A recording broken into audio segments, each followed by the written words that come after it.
بسم اللہ الرحمن الرحیم۔ اگر آپ کو یاد ہو تو پچھلی ویڈیو میں نے یہ عرض کی تھی کہ نبی کریم صلی اللہ علیہ وسلم کی ذات گرامی کے بارے میں شاید دنیا ختم ہو جائے گی، لیکن ان کا احاطہ کرنا ممکن نہیں ہے۔ ان کی جو ایک خاص جس طرف میں آپ کو لے کے جانا چاہتا ہوں، وہ ان کی جو ملٹری اسٹریٹجسٹ تھے، میرا خیال اتنی بریلینس شاید دنیا اس کو صحیح طریقے سے غور نہیں کیا، سمجھ نہیں سکی۔ ہجرت کا واقعہ میرے نزدیک انسانی تاریخ کا منفرد ترین واقعہ ہے، اور اس واقعے نے وہ بنیاد رکھ دی جس آج تک اس کے اوپر جو عمارت کھڑی ہے وہ اتنی مضبوط ہے، اور اس کے اثرات جو ہیں وہ اتنے دیرپا ہیں کہ اب بھی دنیا میں وہ میسج پھیل رہا ہے۔ بہرحال ہجرت کے بعد نبی کریم صلی اللہ علیہ وسلم نے میثاق مدینہ، وہاں پہ یہودیوں کے ساتھ مل کے جس طریقے سے رہنے کا انداز تھا، وہ ایک اسٹیٹ کرافٹ کا ایک اور بریلینس تھی ان کی، اس کے بارے میں علیحدہ کبھی بات کریں گے انشاءاللہ۔ وہاں پر ایک اور جو بڑا قدم اٹھایا ایز اے ملٹری اسٹریٹجسٹ، تو وہ یہ تھا کہ اس ارد گرد کے جتنے مدینہ کے دیہات تھے یا جو قبائل جہاں پہ رہ رہے تھے، ان کے ذہن میں یہ نہ ہو کہ مسلمان کمزور ہیں اور وہ اس لیے مکہ سے مدینہ آ گئے ہیں۔ تو ان کو یہ بتانے کے لیے کہ مسلمان کمزور نہیں ہیں، الحمدللہ دن بدن مضبوط ہوتے جا رہے ہیں، تو انہوں نے شو آف فورس کہہ لیجئے یا اپنا ایریا آف انفلوئنس جس کے اوپر انہوں نے اثر انداز ہونا تھا،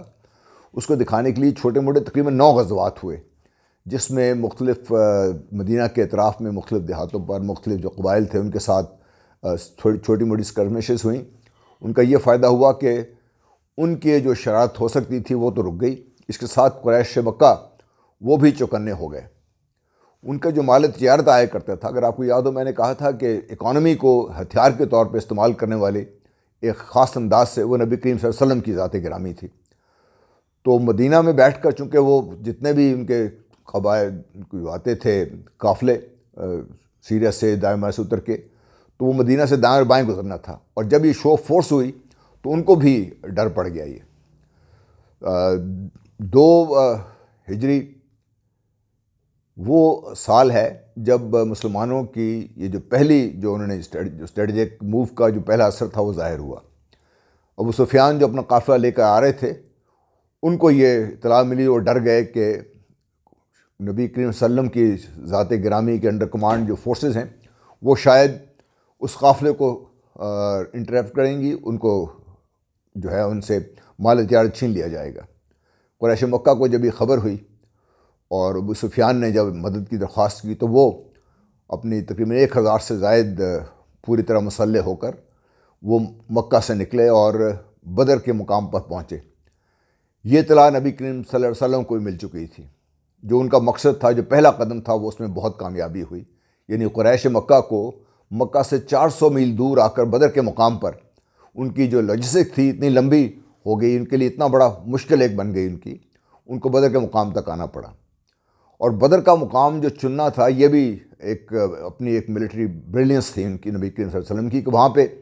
پہنچ کے پہلے پہنچے، انہوں نے جو وہاں پہ پانی کے جو کنویں تھے ان پہ قبضہ کیا،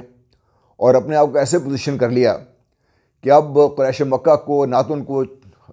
بائی پاس کر کے جا سکتے تھے، نہ لڑے بغیر ان کا چارہ تھا۔ ان کی لاجسٹکس آپ اندازہ کیجئے، جب ہم آج سے 1500-1600 سال پہلے کی بات کرتے ہیں تو اونٹوں پر، گھوڑوں پر مال جتنا ان کو چاہیے تھا وہ لے کے آئے، جتنا آ سکتے تھے لے کے آئے تھے، پانی میں ان کے پاس اتنا ہی تھا۔ تو بدر کے مقام پر پہنچ کر نبی کریم صلی اللہ علیہ وسلم نے اپنے آپ کو، جیسے میں نے کہا، پوزیشن کیا، پانی کے جتنے ذرائع تھے ان پہ قابض ہو گئے، اور انہوں نے اپنے آپ کو ایسے پلیس کیا کہ مشرق ان کی بیک پہ تھی، اور جو قریش مکہ تھے وہ ان کی ڈاؤن وینڈ یعنی مغرب میں تھے۔ قرآن میں بڑا واضح ہے کہ بدر کے مقام پر اللہ تعالیٰ نے نبی کریم صلی اللہ علیہ وسلم کی اور ان کے فوج کی مدد کے لیے فرشتے نیچے بھجوائے۔ یہ تو قرآن میں آ گیا ہے، تو اس کو کوئی جھٹلا نہیں سکتا، لیکن ان فرشتوں کو افیکٹو کروانے میں، ان کا جو اثر تھا صحیح ہونے میں، یہ بدر کا مقام اور جو پوزیشننگ تھی وہ امپورٹنٹ تھی۔ جو جنگ کی صبح تھی، اس وقت جب قریش صفارا ہوئے تو ان کی آنکھوں میں تیز ہوا سے ریت پڑنا شروع ہو گئی۔ وہ اس وجہ سے تھی کہ چونکہ مشرق سے سورج جب نکلتا ہے ڈیزرٹس میں تو ساتھ ہوا چلنا شروع ہو جاتی ہے اس طرف سے، اور جیسے جیسے دن بڑھتا جاتا ہے اور جو ہوا ہے وہ تیز ہوتی جاتی ہے اور ریت اسی طرح سے زیادہ اڑتی ہے، تو قریش مکہ کی آنکھوں میں ریت پڑنا شروع ہو جائے گی۔ دوسرا یہ تھا کہ صبح میں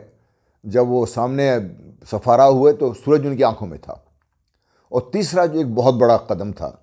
جس کے بارے میں کوئی بات نہیں کی جاتی، اس وقت تک جو بیٹل فارمیشن تھی اول تو اتنی بڑی بڑی لڑائیاں تھیں نہیں،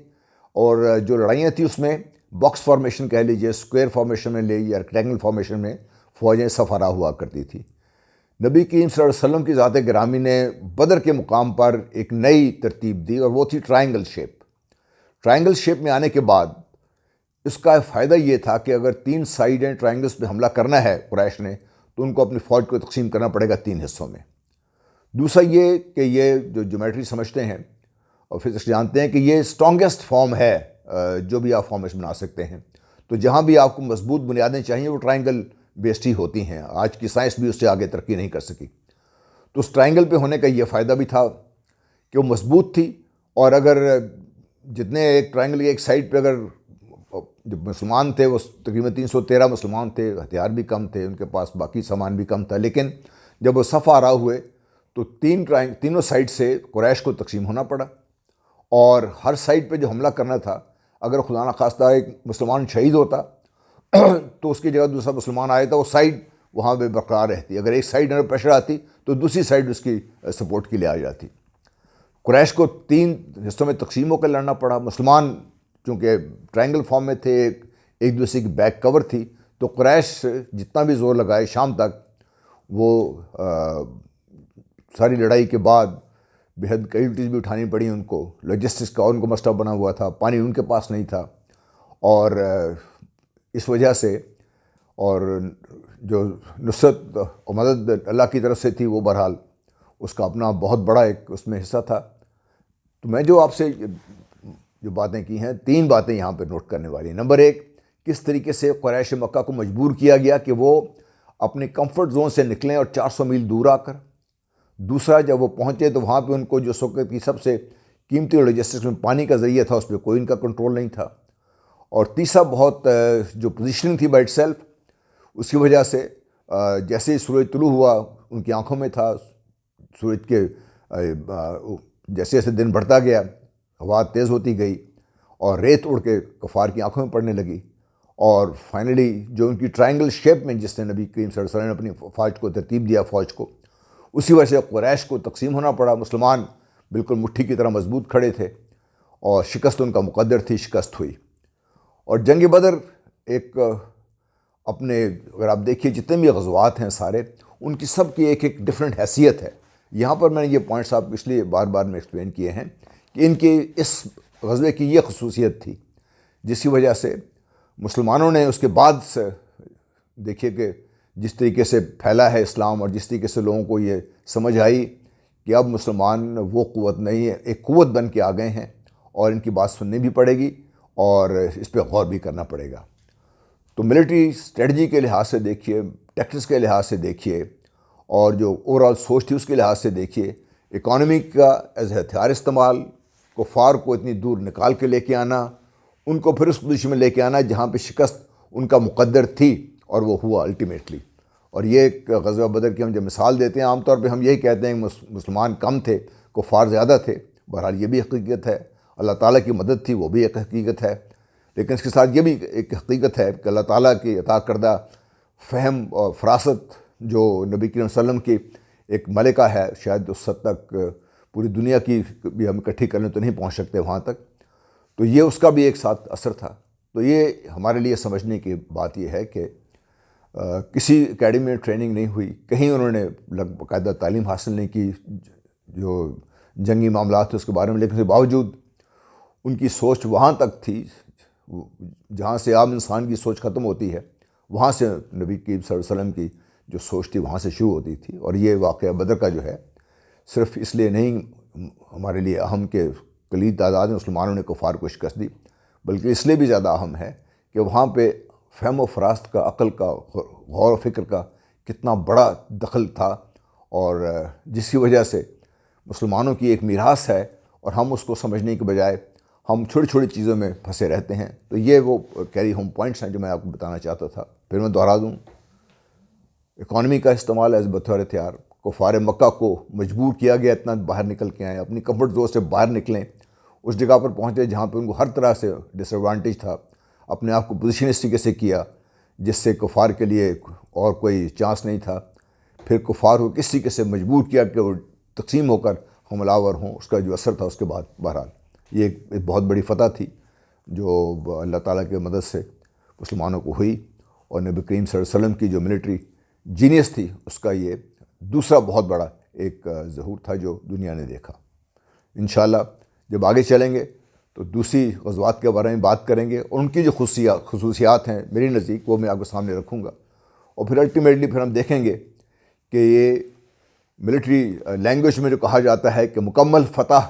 وہ ہے جس کے بعد جنگ نہ ہو، شاید یہ پہلی اور آخری دفعہ انسانی تاریخ میں مکمل فتح حاصل کرنے والی نبی کریم صلی اللہ علیہ وسلم کی ذات گرامی تھی۔ انشاءاللہ ہم اس طرف چلیں گے۔ بہت شکریہ، اللہ حافظ۔